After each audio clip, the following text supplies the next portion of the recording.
জীবনে প্রথমবার খাসির মাংস খাচ্ছি, কেমন টেস্ট সেটাও জানি না। আজ খেয়ে দেখবো কেমন লাগে। একটা কমেন্ট এসেছে যে তোমরা কি জীবনে প্রথমবার খাসির মাংস খাচ্ছ, আগে কখনো খাওনি কেন? আমি তো অনেকবার ভিডিও দিয়েছি, মাংস রান্না বলো, যে কোনো সবজি বলো, ডোন্ট মাইন্ড, নো প্রবলেম, যে যা পারো সেটা বলতে পারো।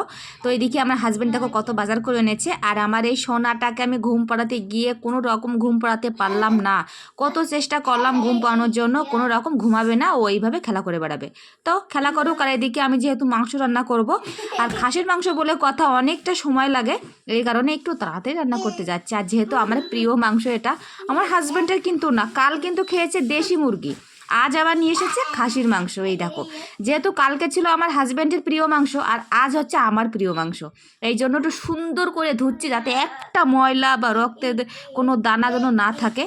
এই জন্য যে কোনো মাছ বলো মাংস বলো একটু না পরিষ্কার করে না ধুলে কেমন যেন ঘেন্না লাগে, এই কারণে আমি একটু একদম মানে এক একটা করে মাংস ধুই যাতে নোংরা না থাকে। ধোয়া কমপ্লিট, এখন আমি হালকা পাতলা একটু ম্যারিনেট করব। কি দিয়ে বুঝতেই পারছো, হলুদ, লবণ আর একটু সরিষার তেল। এইভাবে যদি মেখে রাখা হয় না, যে কোনো মাংস ভীষণ টেস্টি হয়। আমার হাতে সময় কম, তার জন্য 10 থেকে 20 মিনিট মতো মেখে রাখবো। এর ফাঁকে আমি অন্য কাজগুলো করে নেব, যেমন আমার সোনাকে খাওয়াতে হবে, মানে আমার মেয়েকে খাওয়াতে হবে। ওকে খাওয়াতে গেলে আমার যুদ্ধ করতে হবে অন্তত 1 ঘন্টা, তার বেশি ছাড়া কম না। খাসির মাংস যদি টক দই দিয়ে মাখা হয় না, বেশি টেস্টি হয়, কিন্তু কিছু করার নেই। তো এইভাবে আমি রেখে দেবো ভালো করে মাখিয়ে। এই দেখো এখানে 1 কিলো মাংস ছিল, সেখান থেকে আমি ভাগ করে নিয়েছি, আধা কিলো মতো রান্না করবো আর আধা কিলো ফ্রিজে রেখে দেবো। আমরা ঘরে বাইরে 3 জন মানুষ, সেখান থেকে আমার পুচকি তো খায় না, আমরা 2 জন খাই, এই জন্য বেশি রান্না করে কোনো লাভ নেই, শুধু নষ্ট হবে। কারণ ফ্রিজে রেখে মাংস খেলে আমার একদম ভালো লাগে না, মানে টেস্ট পাই না আমি। ফাইনালি আমার যুদ্ধ শেষ, আমি জয়ী হয়েছি, তার মানে আমার মেয়েকে খাওয়ানো হয়ে গেছে। ওকে খাওয়ানো মানে যুদ্ধ করা, ওই যে বললাম। তো এই যে আমি রান্না করছি, এই দেখো পেঁয়াজটা দিয়ে দিলাম ফোড়ন দিয়ে। যে কোনো রান্নায় ফোড়নটা একটু সুন্দর করে ভাজলে না ভীষণ সুন্দর একটা ফ্লেভার আসে। তো এই যে আমি সুন্দর করে এখন পেঁয়াজটা না লাল লাল করে ভেজে নেব, তারপরে সুন্দর করে মশলা কষিয়ে নেব। এটার বলার তেমন কিছু না, সবাই পারে। দেখো আমরা ফ্যামিলিতে 3 জন মানুষ, সেখান থেকে আমার বাচ্চা খুবই ছোট, ও তেমন একটা খায় না, যদিও বা একটু খাই টেস্ট করার জন্য। আর এই মাংসগুলো আমরা দুজনেই খাবো, তার মধ্যে আমার হাজব্যান্ডও আবার ওই আমার বাচ্চাদের মতো চাকু চাকু করে খাবে। যেমন বলো, হয়তো 2 পিস নিল, 1 পিস আলু নিল, একটু গ্রেভি নিল, এই হচ্ছে ওর খাওয়া। আর যদি ওর প্রিয় মাংস হতো, দেন যদি চিকেন হতো, তাহলে কিন্তু পেট পুরে খেত। এখন কি জানি ভেল করা ধরেছে, মাটন ভালো খায় না। আগে আমি দেখেছি যখন আমার নতুন বিয়ে হয়েছে, মাটন বলো চিকেন বলো যাই বলো না কেন, খুব ভক্তি হয়ে খেয়েছে। এখন বাচ্চাদের মতো ওই যে বললাম ভেল করছে, কি জানি ভাই কেন জানি না। তো যাই হোক, যার যার রুচি, যার যার পছন্দ একটা থাকতেই পারে, ওটা আমার আর বলে লাভ নেই। বেশি বললে আবার বলবে যে বদনাম করছি, না গো বদনাম করছি না। আবার ইদানিং আমার হাজব্যান্ড দেখি বলা ধরেছে খাসির মাংস খেলে নাকি গরুর চুনার গন্ধ বেরোয়, এটা কোনো কথা? হ্যাঁ, অনেকেই কিন্তু এমন আছে যে যেটা পছন্দ করে না সেটা বদনাম করতেই পারে, এটা কিন্তু স্বাভাবিক। আর যার যেটা প্রিয় তার তো সেটা প্রিয় হবেই।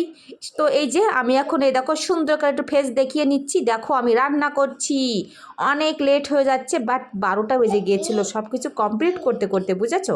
কারণ বুঝতেই পারো অনেক ভাগে রান্না করছিলাম না, একটা ভাগে রান্না করছি, তাই আমার এই অবস্থা। আর যদি অনেক ভাগে রান্না করতাম তাহলে বেজে যেত রাত 2টো।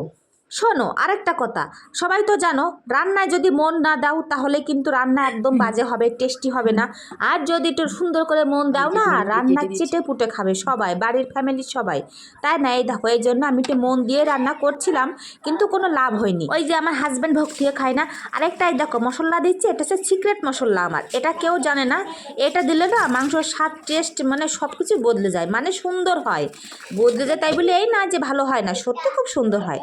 তো যাই হোক, আমি ওখানে দিয়েছি একটু সিক্রেট মশলা, তোমাদের বলেই দিই, ঝোলে একটু জিরে বাটা একটু রসুন বাটা দিলে, বাট কি বলবো, এত টেস্টি হয় না মাংসটা, সত্যি খুব সুন্দর হয়, এটা কোনো ফান করে বলছি না। এদিকে আমার মহারানীর জন্য রান্না করতে হবে স্পেশালভাবে খিচুড়ি, একটু সবজি খিচুড়ি, তার সাথে মাছ আর নাহলে ডিম দেবো। এই যে এখানে পালং শাক, ফুলকপি, গাজর আর কুমড়ো, এই কয়টা জিনিস সবজি দিয়েই আমি এখন রান্না করব। এই যে একটু দেখে নাও, আমি ছুলছি, চাকু দিয়ে একটু কাটাকুটো করছি, আমার চাকু দিয়ে কাটতে বেশ ভালো লাগে, বটি দিয়েও কাটি, বাট চাকু দিয়েই বেশি কাজটা হয়ে যায়। আচ্ছা তোমরা একটু কেউ জানো তো বলবা তো, বাচ্চাদের যদি আলু খাওয়ানো হয় তাহলে কি কোনো সমস্যা হয়? আমি কিন্তু সবসময় দিই না, ওই মাঝে মধ্যে একটু দিই, শুধু সব রকম সবজির পুষ্টি পাওয়ার দরকার তো তার কারণে। এটা হচ্ছে আমার মহারানীর রাতের ডিনার, সবজি খিচুড়ি। তো এটা আমি সুন্দর করে ধুয়ে কুকারে দিয়ে দেবো। এখন রান্না করব না, রান্না করব যখন আমাদের রান্না কমপ্লিট হয়ে যাবে, তখন যখন আমরা খাবার খাবো তখন হতে থাকবে, তারপর যখন খাবার খাওয়ানো হয়ে যাবে তখন আমার বাচ্চাকে খাওয়াবো। এই হচ্ছে আমার প্ল্যান। তো যাই হোক, প্ল্যান বাদ দাও। হ্যাঁ, আমার স্বামী জানতো অনেকক্ষণ হয়ে গেল এগুলো বাজার করে এনে ঢেলে রেখে দিয়েছে, কিন্তু এই ফ্রিজে কে ঢুকাবে ভাই? কে করবে এই বাড়তি কাজ? আমারই করতে হয়। ও করে, ও কিন্তু আমার একটু বেশি করতে হয়, কারণ ও সময় পায় না, এই জন্য আমাকে করতে হয়। ভীষণ বিরক্ত কাজ গো, আমার ভালোই লাগে না। ফ্রিজে করে এইভাবে এক একটা করে পানিতে ঢুকাও, আবার বের করো, আবার ঢুকাও, না অস্বস্তিকর। তো যাই হোক, কিছু করার নেই, খেতে হলে সব করতেই হবে। এদিকে আমার মেয়ের কাণ্ড দেখো, ও এসে আদর করছে, বুঝতে পারেনি যে ক্যামেরা অন করা। ওর পাশে কিন্তু পাপা রয়েছে, ও এইভাবে 5 মিনিট অন্তর অন্তর এসে আমাকে আদর করে, আমাকে না ওর পাপাকেও সেভাবে করে। আরেকটা জিনিস, তোমরা কে কে বেগুন খাও বলো তো? বেগুনে কিন্তু ভীষণ ভিটামিন, ভিটামিন বলতে আয়রন। তো যাই হোক, আমার হাজব্যান্ড কিন্তু বেগুন আগে খেত না, মানে বেগুনে কোনো মানে বেগুনি ঝোল খেত তরকারি রান্না করলে, কিন্তু ভাজি ভাজা খেত না। এখন যাই হোক, সবার আশীর্বাদে, ভগবানের আশীর্বাদে এখন সব খায় আমার হাজব্যান্ড। ছেলেরা বিয়ে করলে বইয়ের পাল্লায় পড়লে সব কিছু সোজা হয়ে যায়, যদিও বা একটু বিয়ের আগে আঁকা বেঁকা তেরা থাকে, সব বিয়ের পরে ঠিক হয়ে যায়, তাই না? শুনেছি আমার স্বামী নাকি বিয়ের আগে ভীষণ রাগী ছিল, সত্যিই তাই। আমি কিন্তু নতুন নতুন এসে দেখতাম রাগী, কিন্তু আমার সাথে কখনো রাগ দেখায়নি কোনো বিষয় নিয়ে। ওই একটু ঠুনঠান হলেও ঠিক হয়ে যেত, কিন্তু এখন বিশ্বাস করো যত দিন যাচ্ছে এত শান্ত হয়ে যাচ্ছে, এত শান্ত বলার মতো না। ওই যে বিয়ে করেছে না, বিয়ে করলে সব সোজা হয়ে যায়, এটা কিন্তু বাস্তব কথা। মানে যারা বয়স্ক তারাই কিন্তু বলে এগুলো কথা, ঠিক কথা বলে কিন্তু। যাই হোক, এই যে সালাড কেটে নিয়েছি আর খাসির মাংস রান্না করেছি, ভাত এই যে রাইস কুকারে, এখন আমরা খেতে বসে পড়বো। আর শোনো, আমরা কিন্তু মাংস হলে অন্য কোনো সবজি রান্না করি না আর খাইও না। তোমরা হয়তো ভাবতে পারো যে একটা সবজি দিয়ে ভাত খেয়ে নেবে, হ্যাঁ গো, ওই মাংস হলে না আদার্স অন্য কিছু খেতে ইচ্ছা করে না। এটা কিন্তু আমাদের ছোটোবেলা থেকেই অভ্যাস, শুধু আমার না, বাট আমার হাজব্যান্ডও তাই বলে। তো ওই যে ও আমার বাপ যেমন করতো, বুঝলে তো, আমার বাবা কিন্তু ছোটোবেলায় দেখেছি আমরা কখনো ভাত বেড়ে আমরা নিজে হাতে খাইনি, আমার মা সময় পেলে দিত, আর নাহলে বেশিরভাগটা আমার বাবাই আমাদের দিত। তো সেই অভ্যাসটা এখন দেখছি আমার হাজব্যান্ডের হয়ে গেছে। মানে কি বলবো, সে বাবার ফিলটা পায় আমার হাজব্যান্ডের থেকে, যে ভাত বেড়ে দেয়।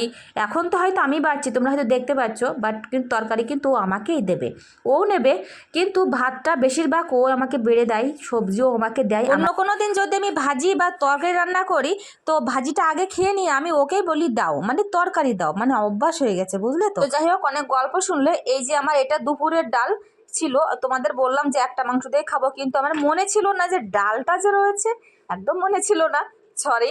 তো এই যে আমার হাজব্যান্ডই বলছে যে ডাল রয়েছে, একটু ডাল দেন, ও ডাল দিয়ে কিন্তু অর্ধেক ভাত খেয়ে নিয়েছে, আর ওই একটু খাবে কোনো রকম চাকো চাকো হয়ে। তো এই দেখো, তোমাদের আমি প্রমাণ দিয়ে দিলাম, বুঝলে তো। দেখো, এই যে সব থেকে বড় পিসটা দিয়ে দিল। এবার দেবে হচ্ছে ছিনার মাংস। ছিনার মাংস খেতে কে কে ভালোবাসো বলো তো? সবাই খেতে ভালোবাসে, যারা যারা মাটন লাভার, তাই না? আমাকে ঠিক বড় বড় পিস দিচ্ছে, কিন্তু ওর থালার দিকে তোমরা একটু লক্ষ্য করো, ছোট ছোট মাংস রয়েছে আর এক পিস আলু গ্রেভি রয়েছে, এই ছাড়া কিন্তু আদার্স কিছুই নেই। ওই এমনটাই নেবে, আর ও জাস্ট গরম গরমই খাবে। আর মাটন বেশিরভাগ না গরম গরম বেশি টেস্টি লাগে, তারপরে ভালো লাগে, জাল করলে ভালো লাগে, কিন্তু যারা একটু কম খায়, কম পছন্দ করে, তারা এমনটাই খেতে ভালোবাসে। তো এই যে আমি এখন খাচ্ছি গরম গরম, জাস্ট কি বলবো, এত ভালো লাগছে না খেতে, কিন্তু তারপরে কিন্তু ভালো লাগে, কিন্তু এই স্বাদটা তারপরে আর থাকে না। গরম গরম খাবারই মজাই একটা আলাদা। তোমার হাজব্যান্ডটি বলছে একটু পোজ দাও, তোমার এত প্রিয় মাংস খাচ্ছ, একটু সবাইকে দেখাও পোজ দিয়ে। হ্যাঁ বাবা গো, সবাই হয়তো ভাবছে যে কি খানে আলা, শুধু বলেই যাচ্ছে প্রিয় মাংস প্রিয় মাংস। ওই একটু মজা করছি গো, তোমরা কেউ কিছু একটা মাইন্ড করে না, একটু মজা করছি, তোমরা একটু মজা নাও।